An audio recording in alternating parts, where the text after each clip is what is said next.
morning, class. Good morning, ma'am. I am Pranamit Bernawas and I am your student teacher for this morning. So, first we have here the motivational and spot the difference. Yes, Miss Erika, what do you observe in this picture show? So based on the observation now, the one Carabao is on the swamp Victoria, and then ang isa is on the grass. So I think ang isa is pang field, ang isa is pang. Yes, you get the point. Thank you so much. Another is Miss Pagtalunan.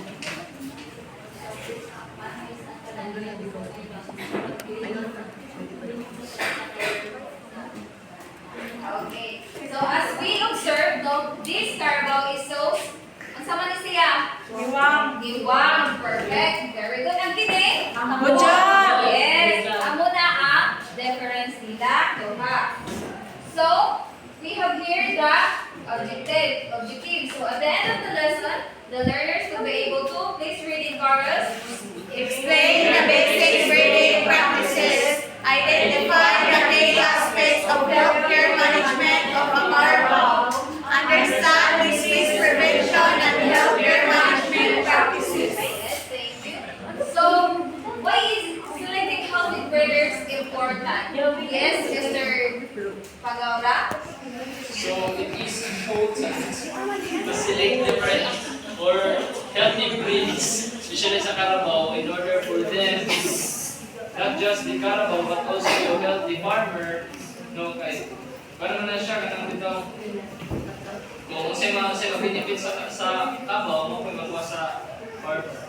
Yes, thank you very much. So next, what happens if a sick Carabao is used for breeding? Yes, Ms. Umilda. What happens if a sick Carabao is used for breeding?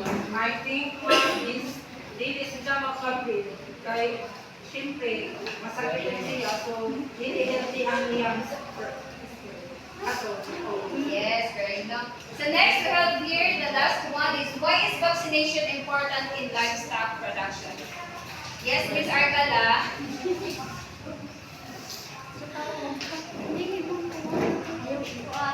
Why is vaccination important in livestock?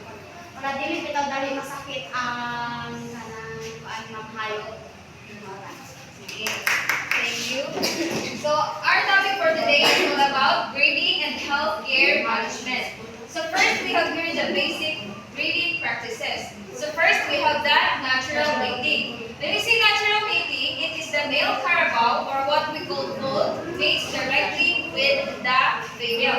So without the human interference, no? Ang natural lang na mag-mate ang babae sa lalaki na Carabao. So first, that ay advantage. Ang advantage is simple and low cost. Do you agree? Yes. Yes, kaya no need naman siya mag-bayad. Yes, natural mating naman siya. Next one is the no special equipment needed, of course. Then, suitable for small farms. Usually sa mga small farmers, within our community is more on natural mating na sila dependently. However, we have the disadvantages. First, we have the risk of disease transmission. Nga naman, kaya of course, natural mating, we do not know nga agatong bull or agatong laki na Carabao is na ay sakit. Of course, we have that limited genetic improvement. No, unlike pa sa crossbreeding nga, pag-select ka, find as preferable. Next is the requires maintaining a breeding ball. Of course, kay natural mating man, maghanap ka ng laki na Carabao. So, sa ato na ingani na cases sa atong community is maghanap. So, dili mo dito yung na kung kaadyo ang layak easily agad. So, no, wala isa sa disadvantage.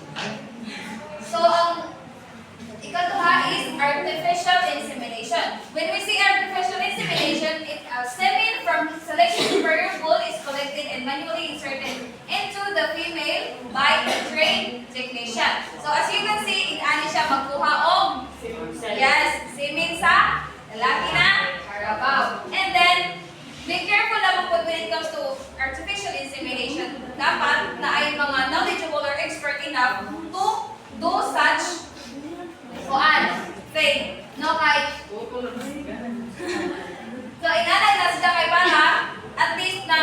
na ganyan ang kuan gani.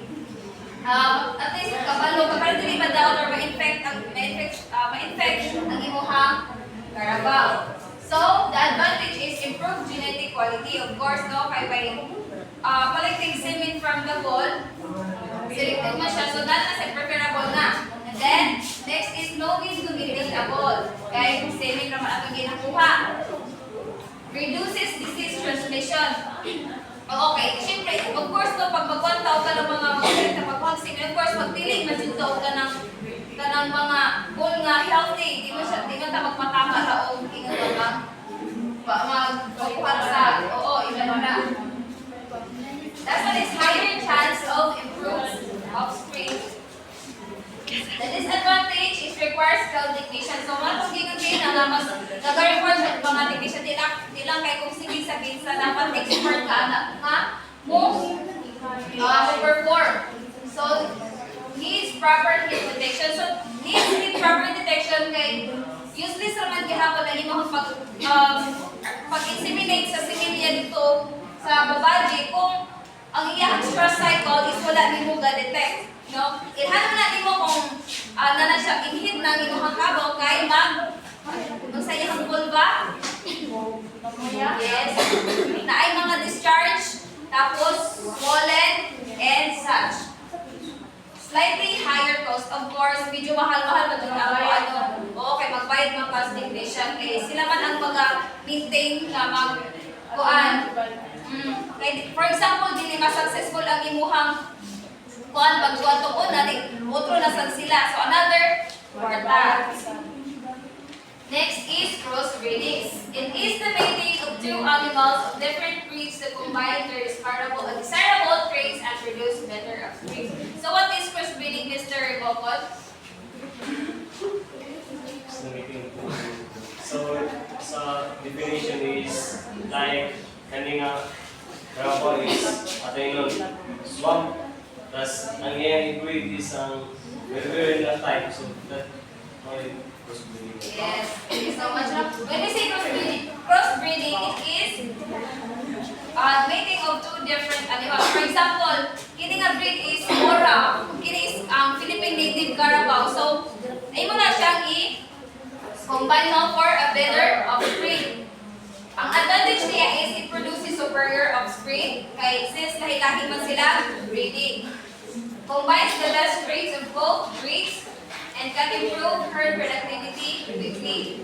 The disadvantages is it requires a careful selection of parents animals. Of course, so ang disadvantage lang niya is mangita mo gud ka. Kung usa gud yung suitable no, kadi mo ka mapatakar ka i-crossbreed kini mo ni siya ingana.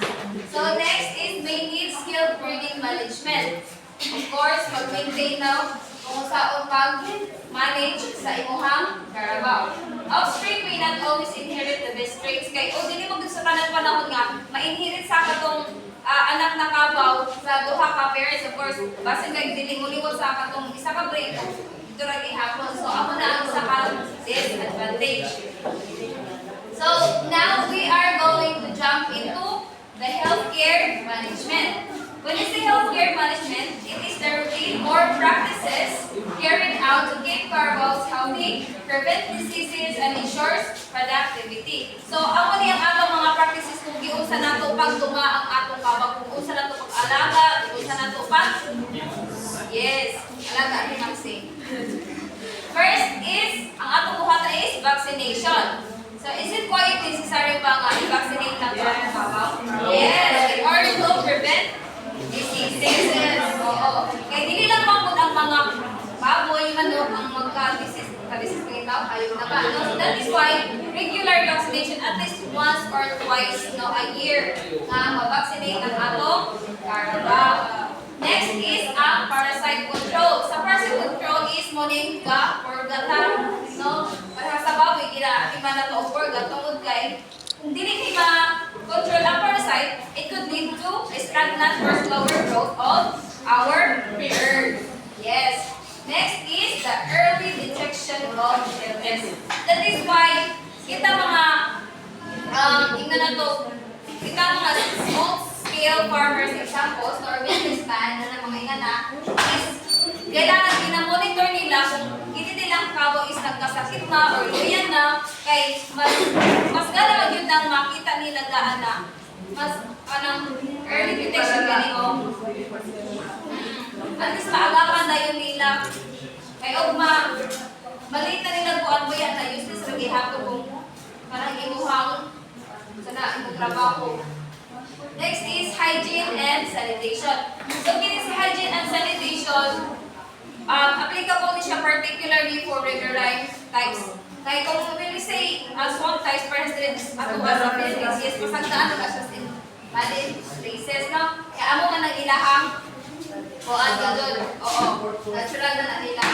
Nature na. So, hygiene and sanitation, that is why matong nakay proper housing, elevated imuhang buhat, kaya para ang imuhang kabo protecting from wet floors and create, for example, ang mga hugaw, no, is amo na sila ang kanang mag-cause ng foul odor, and it creates a favorable environment for the microbes to grow and multiply. The last one is routine health check. So, manang mo nga, always dito na ito nga gina-monitor ang atong mga kabaw. So, I guess that concludes my topic.